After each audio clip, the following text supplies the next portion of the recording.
Hey guys, Tricky Nick here, and today we will be doing another ranked video. Since I've finally gotten around to finishing Super Mario Odyssey, I've really gotten to explore the entire game thoroughly. So in today's video, we will be ranking all the Super Mario Odyssey kingdoms. The ranking will be based on the boss fights in the kingdom as well as the captures in the kingdom, and no, the Dark and Darker side will not be counted because they're not really kingdoms, just a hard level and a boss rush. It is important to note that this is my opinion, so if you disagree with my picks, leave your opinions in the comments below. Before we start, like and subscribe if you want to see more Nintendo content. Anyways, let's begin. Coming in at Number 15. the Mushroom Kingdom. In the Mushroom Kingdom, many elements reference Super Mario 64, including the regular Power Moons, which are shaped like power stars. The Super Mario 64 costume in the shop pays an homage to the awful Mario model in Super Mario 64, and it's pretty cool. Playing as Yoshi is also fun, as it has loads of abilities. That being said, there isn't much to do in the kingdom other than collect power stars? Power moons? Make up your mind, Nintendo! Sorry. Anyways, this kingdom is pretty boring mainly because it has nothing to do with the story because it's unlocked right after the fight with Bowser is over. Number 14, Lost Kingdom. The Lost Kingdom is a tropical jungle-like island. Poisonous areas with fuzzies and tropical wigglers appear. This kingdom's existence shocked me, mainly because of how you end up there. This kingdom is really cool. Glidon and tropical wigglers are easy to control and lots of fun to use. Sadly, this kingdom has no boss fight. All you do is retrieve Cappy from a bird that snatches him and collect stars to repair the Odyssey.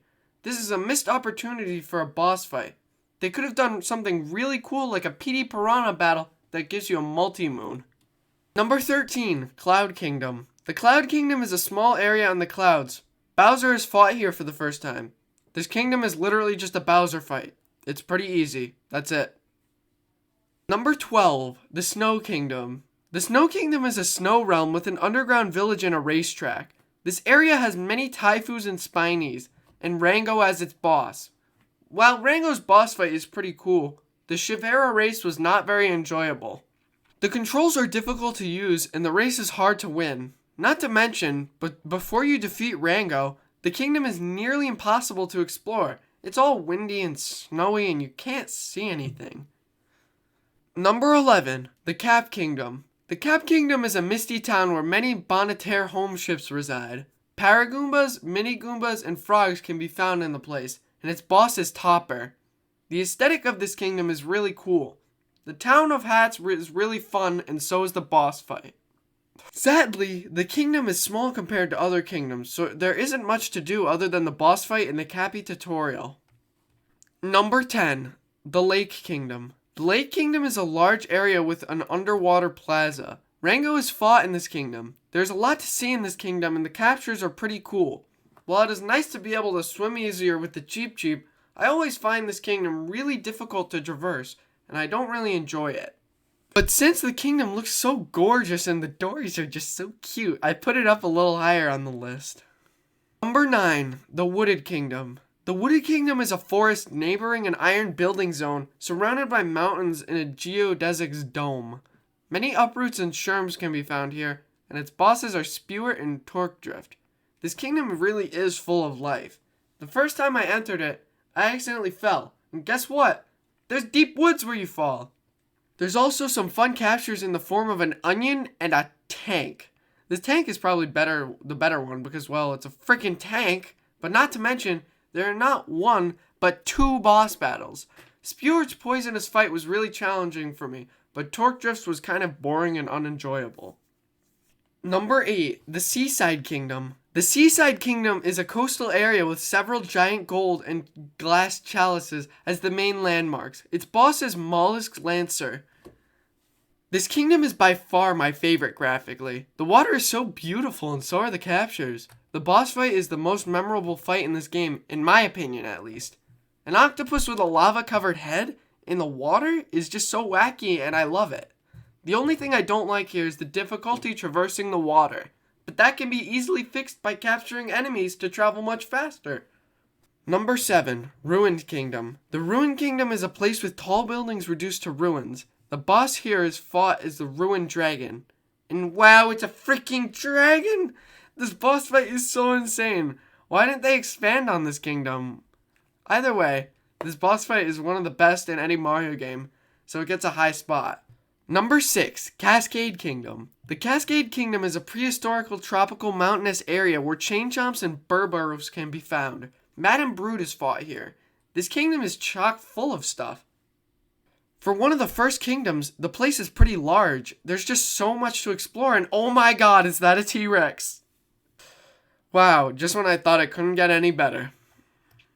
Number 5, Luncheon Kingdom. The Luncheon Kingdom is a colorful volcanic area made out of food around a pink lava sea with lava bubbles. The bosses fought here are Spewer and Cookatail. The bizarre design of this kingdom is stunning. Capturing lava bubbles and forks is also so much fun to goof around with. Not only that, but there are 2 great boss fights. Spewer's fight is really cool, but the main attraction is the Cookatail. This fight is so much to travel up his vomit and attack him while in the stupendous stew. This fight really hit it out of the park. Number 4, Sand Kingdom. The Sand Kingdom is a desert turned cold where bullet bills and Goombas are common.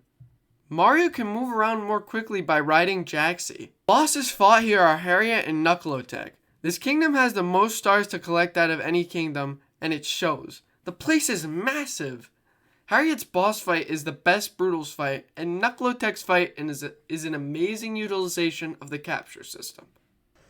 I've also always enjoyed the puzzles with the Moais. Plus, you even get to perform with the townspeople. This kingdom just has endless fun. Number 3, Bowser's Kingdom. Bowser's Kingdom is an area with large Japanese-style temples and structures surrounded by colorful clouds. The main enemies found here are Pokios and Stareface Ogres. Harriet and Topper are fought firstly, and Robo Brood shows up as the kingdom boss. While the Pokios are the only gimmick in this kingdom, it is used very well in puzzles, and it's so much fun to climb up the Robo Brood with them. It is also extremely satisfying to ground pound the Stareface Ogres. Honestly, I was actually expecting to fight Bowser here, which made it that much crazier when he flew to the moon.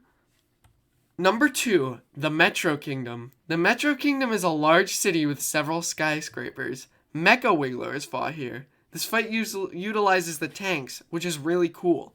The crossover of humans in a Mario game was odd to me at first, but I ended up loving it. We also see the return of Pauline from Donkey Kong. After meeting her, she requests that you help restore power to the city. After you climb through a sewer section, Mario can turn the power back on. Exploring the city, you will find 4 musicians that you refer to Pauline, so she can start a festival. The festival is one of the fondest memories I have of this game. Pauline puts on a live show about Mario, all while Mario is traveling in 2D fighting Donkey Kong. Once Donkey Kong is defeated, the crowd cheers as Mario takes the stage. This was so close to being the best moment in the game, but there's one more moment that takes the cake.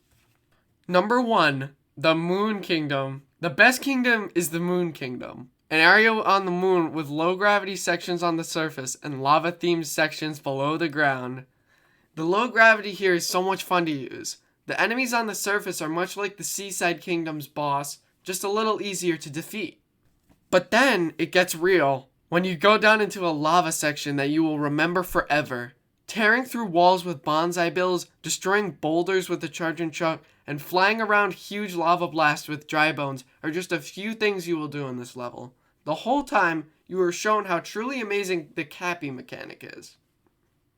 Even at the end, when you fight Madame Brood. This level feels more like Cappy is the main character rather than Mario.